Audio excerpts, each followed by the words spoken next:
Numerous studies, A, demonstrate the health benefits of volunteering. A, they include lowered blood pressure, increased self-esteem, lessened feelings of social isolation, a strengthened immune system, and B, reduced stress. B, even A, C, relatively small time commitment can make a difference. C, volunteering is beneficial to everyone, but most especially to those who, D, are out of the workplace, such as retirees, the unemployed, and stay-at-home parents or spouses. D, these people, who can easily become isolated, may reap the largest benefits because of the social connections gained through volunteering.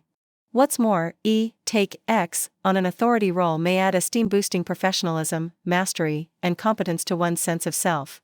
E.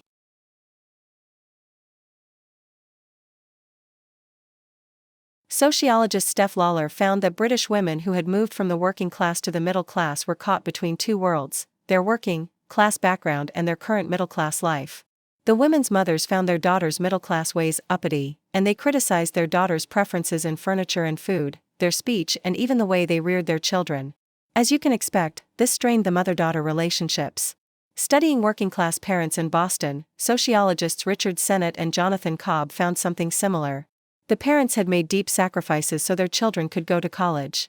They, of course, expected their children to appreciate their sacrifice. But again, the result was two worlds of experience.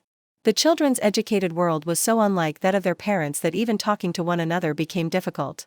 Not surprisingly, the parents felt betrayed and bitter. To change one's social class is to tear oneself from one's roots. Social mobility separates people into worlds so distinct that communication and mutual understanding become difficult.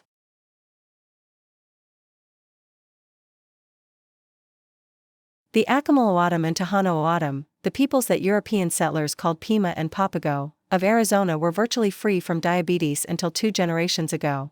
Before the 20th century, they had lived on desert foods such as mesquite meal, wild greens, and cactus and fruits and on traditional crops, maize, locally grown wheat, beans, squash, and chiles. In the late 19th and early 20th centuries, they lost most of their land and almost all the water needed to irrigate what land they kept. After World War II, they were progressively incorporated into the wider society of Arizona.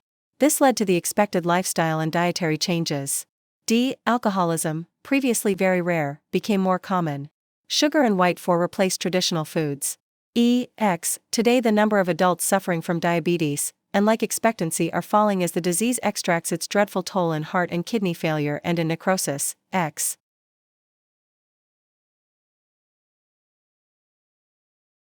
When a child experiences painful, disappointing or scary moments, it can be overwhelming, with intense emotions and bodily sensations flooding the right brain. When this happens, we as parents can help bring the left hemisphere into the picture so that the child can begin to understand what's happening. One of the best ways to promote this type of integration is to help retell the story of the frightening or painful experience. Bella, for instance, was 9 years old when the toilet overflowed when she flushed, and the experience of watching the water rise and pour onto the floor left her unwilling to flush the toilet afterward. When Bella's father, Doug, learned about the name it to tame it technique, he sat down with his daughter and retold the story of the time the toilet overflowed. He allowed her to tell as much of the story as she could and helped to fill in the details.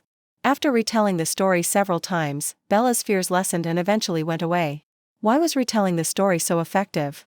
Essentially, what Doug did was to help his daughter bring her left brain and her right brain together so she could make sense of what had happened. She engaged her left brain by putting the details in order and the experience into words, and then brought in her right brain by revisiting the emotions she felt. In this way, Doug helped his daughter label her fears and emotions so that she could then tame them.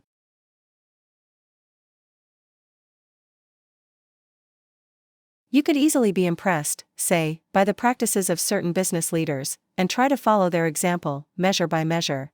Jack Welch, whose books on leadership have made him an icon, is known as an executive who connects on a person-to-person basis in part because he remembers the name of everyone he meets.